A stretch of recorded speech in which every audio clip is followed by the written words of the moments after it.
नमस्ते, मैं कैलिब हूं और इस वीडियो में मैं आपको दिखाऊंगा कि होस्टिंगर वीपीएस पर सुपाबेस को स्टेप बाय स्टेप कैसे सेटअप करें। सबसे पहले हम कंट्रोल पैनल में वीपीएस को एक शुरुआती अनुकूल टेम्पलेट का उपयोग करके सेटअप करेंगे। फिर हम सुपाबेस को डिप्लॉय करेंगे, वे कीज सेव करेंगे जिनकी आपको एप्स कनेक्ट करने के लिए जरूरत होगी, एज फंक्शंस को कॉन्फ़िगर करना सीखेंगे और अंत में अपने सुपाबेस डैशबोर्ड को एक कस्टम सबडोमेन पर सुरक्षित करेंगे। अंत तक आपके पास एक काम करने वाला सुपाबेस सेटअप होगा जो लवेबल बेस 44 या आपके द्वारा बनाए जा रहे किसी भी टूल से कनेक्ट करने के लिए तैयार है। शुरू करने के लिए स्क्रीन पर दिख रहे इस लिंक पर क्लिक करें या वीडियो डिस्क्रिप्शन में दिए गए पहले लिंक का उपयोग करें। यह लिंक आपको सेटअप के लिए सही पेज पर ले जाएगा और आपके वीपीएस प्लान पर अतिरिक्त 10% की छूट भी दिलाएगा। और जैसे ही आप उस लिंक पर जाएंगे आपको ठीक इस पेज पर लाया जाएगा। आगे बढ़ें और क्लेम डील पर क्लिक करें। यह आपको नीचे स्क्रॉल करके प्लान विकल्पों तक ले जाएगा। सुपाबेस के लिए मैं आपको KVM2 प्लान लेने की सलाह दूंगा। यह आपको 2 virtual CPU core, 8 GB RAM, 100 GB NVMe disc space और 8 TB बैंडविड्थ देगा। और अगर आपको बाद में ज्यादा या कम संसाधनों की जरूरत हो तो आप कभी भी अपना प्लान डाउनग्रेड या अपग्रेड कर सकते हैं। लेकिन इस वीडियो के लिए मैं KVM2 के साथ जाऊंगा, तो मैं चूज प्लान पर क्लिक करूंगा। शुरुआत में अपना बिलिंग पीरियड चुनें। डिफॉल्ट रूप से यह 24 महीनों पर सेट रहेगा, हालांकि आप इसे 12 महीने और 1 महीने के प्लान में भी बदल सकते हैं। मैं 1 महीने का प्लान लेने की सलाह नहीं दूंगा क्योंकि यह बाद में काफी महंगा पड़ता है। अभी भी अच्छी बचत पाने और बीच का रास्ता चुनने के लिए मैं 12 महीने के प्लान के साथ जाऊंगा। आप चाहें तो डेली ऑटो बैकअप्स को ऑन कर सकते हैं और इसके नीचे आप अपने सर्वर का स्थान चुन सकते हैं। बस वही चुनें जो आपके सबसे करीब हो। अब अपना ऑपरेटिंग सिस्टम चुनें। OS विथ पैनल पर क्लिक करें, फिर कूलीफाई पर क्लिक करें। कूलीफाई वह कंट्रोल पैनल है जिसका हम सुपाबेस को डिप्लॉय करने के लिए इस्तेमाल करेंगे और यह हमारे ऑपरेटिंग सिस्टम उबुंटू के ऊपर बनाया जाएगा। मैं कंफर्म करूंगा कि हम यही टेम्पलेट इस्तेमाल करना चाहते हैं, फिर मैं वापस ऊपर स्क्रॉल करूंगा और जैसा कि आप देख सकते हैं हमारा कूपन यहां लागू हो गया है जिससे हमें अतिरिक्त 10% की छूट मिल रही है। यह सुनिश्चित करें कि आप वीडियो डिस्क्रिप्शन में दिए गए पहले लिंक का इस्तेमाल करना न भूलें ताकि यह छूट अपने आप लागू हो जाए। यहां से कंटिन्यू पर क्लिक करें और फिर आपको आगे बढ़कर एक होस्टिंगर अकाउंट बनाना होगा। एक बार जब आपने अपना होस्टिंगर अकाउंट बना लिया और चेकआउट प्रक्रिया पूरी कर ली तो मैं आपको अगले स्टेप पर मिलूंगा। जब आप यहां पहुंच जाए तो गेट स्टार्टेड पर क्लिक करें। यहां से आपके पास SSH की जोड़ने या रूट पासवर्ड बनाने का विकल्प है। फिलहाल हम इस विकल्प के साथ आगे बढ़ेंगे। जनरेट पर क्लिक करें, फिर यहां जो पासवर्ड दिख रहा है उसे कॉपी करें और कहीं सुरक्षित जगह पर सेव कर लें। आप इस पासवर्ड का उपयोग अपने VPS में लॉग इन करने के लिए करेंगे, इसलिए इसे सुरक्षित रखें और किसी और के साथ साझा न करें। यहां से नीचे जाएं और नेक्स्ट पर क्लिक करें। आप चाहें तो फ्री मेलवेयर स्कैनर इंस्टॉल कर सकते हैं। VPS सेटअप के दौरान मैं इसे बंद रखता हूं, तो फिलहाल मैं फिनिश सेटअप पर क्लिक करूंगा और अब होस्टिंगर आपका VPS सेटअप करेगा। इसमें कुछ मिनट लग सकते हैं, तो मैं आगे बढ़कर उस समय तक फास्ट फॉरवर्ड कर देता हूं जब यह पूरा हो जाएगा। ठीक है, अब आपका VPS तैयार है। यहां से मैनेज VPS पर क्लिक करें। यह आपका VPS डैशबोर्ड है। यहां आप OS और कंट्रोल पैनल सेटिंग्स बदल सकते हैं, बैकअप, मॉनिटरिंग और सिक्योरिटी सेट कर सकते हैं या डोमेन कॉन्फ़िगर कर सकते हैं। यहीं आपको अपना VPS IP एड्रेस भी दिखेगा, जो कि महत्वपूर्ण है क्योंकि हमें इसकी बाद में जरूरत पड़ेगी। तो इसे कॉपी कर लें और कहीं सुरक्षित जगह पर सेव भी कर लें। और फिर जब आप इसे सेव कर लें तो ऊपर दाईं ओर जाएं और मैनेज पैनल पर क्लिक करें। और अब हमें कूलीफाई के लिए एक रूट यूजर बनाना है। कूलीफाई वह कंट्रोल पैनल है जिसका उपयोग हम सुपाबेस को डिप्लॉय करने के लिए करेंगे। तो आगे बढ़ें और यहां दी गई जानकारी भरें और जब आप पूरा कर लें तो नीचे जाकर क्रिएट अकाउंट पर क्लिक करें।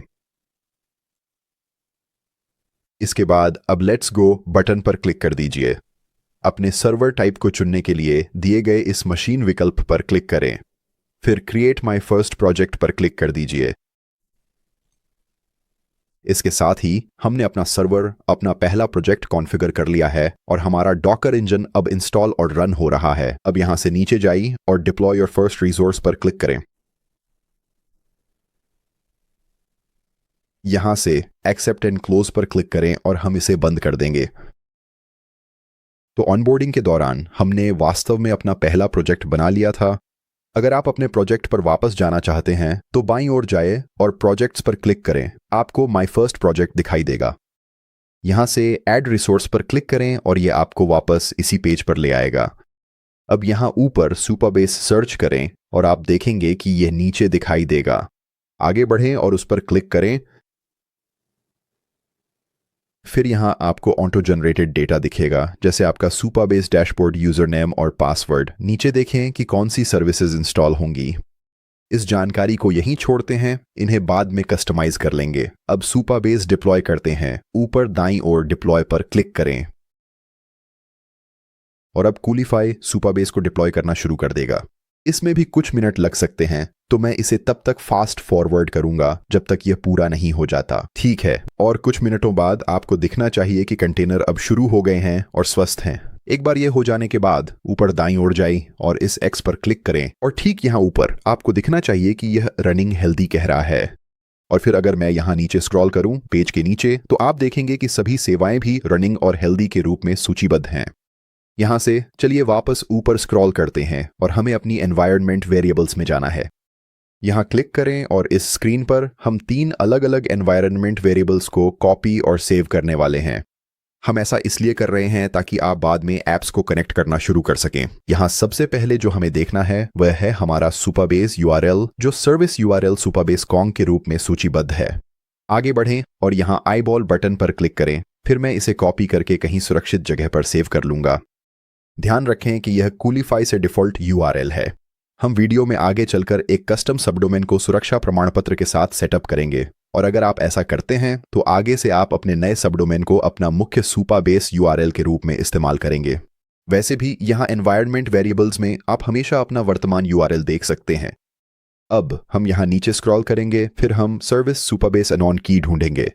आगे बढ़ें और आंख के आइकन पर क्लिक करें, फिर इसे कॉपी करें, इसे भी सेव कर लें और ठीक इसके नीचे आपको सुपरबेस सर्विस की मिलेगी। एक बार फिर उस आंख के आइकन पर क्लिक करें, इसे कॉपी करें और इसे भी सेव कर लें। ठीक है, अब आपने वे 3 एनवायरनमेंट वेरिएबल्स कॉपी और सेव कर लिए हैं जिनकी आपको ऐप्स को कनेक्ट करने के लिए जरूरत है। और अगर आपको कभी अपने एनवायरनमेंट वेरिएबल्स को अपडेट या बदलने की जरूरत पड़े तो आप यही इस टैब में करेंगे। यहां से जनरल पर क्लिक करें। अब हमें अपना डैशबोर्ड यूजर नेम और पासवर्ड कॉपी करना है। ध्यान रखें कि आप चाहें तो इन्हें बदल सकते हैं, लेकिन मेरी स्थिति में मैं अभी इन्हें डिफॉल्ट ही रहने दूंगा। फिर मैं अपना पासवर्ड कॉपी करूंगा और इसे भी सेव कर लूंगा।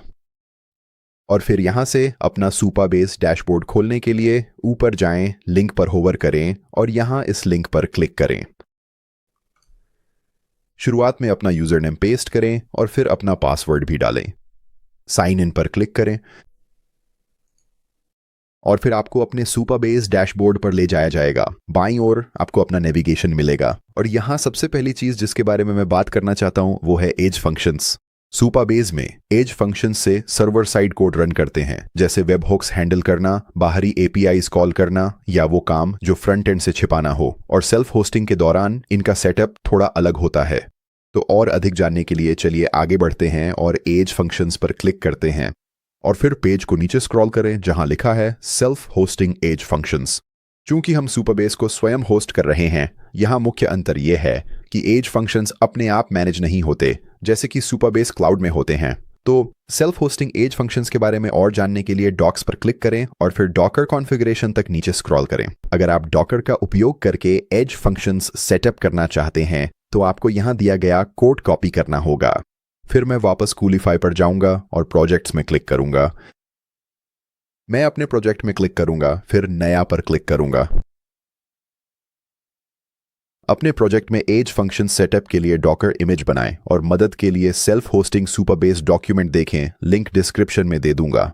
अब आगे आइए ऐप्स को कनेक्ट करने के बारे में बात करते हैं। आइए वापस अपने सुपरबेस डैशबोर्ड पर जाएं और कनेक्ट पर क्लिक करें।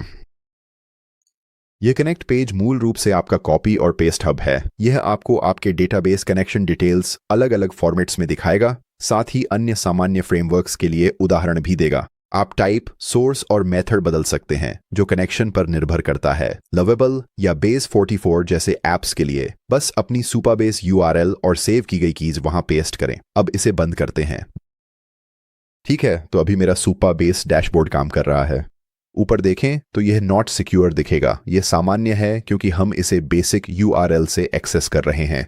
तो अब आइए इसे एक कस्टम सबडोमेन पर सुरक्षित करते हैं। यह एक भरोसेमंद और टिकाऊ डैशबोर्ड जैसा महसूस होता है। मैं शुरू करता हूं होस्टिंगर पर वापस स्विच करके। सब कुछ व्यवस्थित रखने के लिए मैं होस्टिंगर के जरिए एक डोमेन कनेक्ट करने जा रहा हूं। और चूंकि मैंने 12 महीने की योजना ली है, मुझे वास्तव में एक फ्री डोमेन मिलता है जिसे मैं सेटअप के लिए इस्तेमाल कर सकता हूं।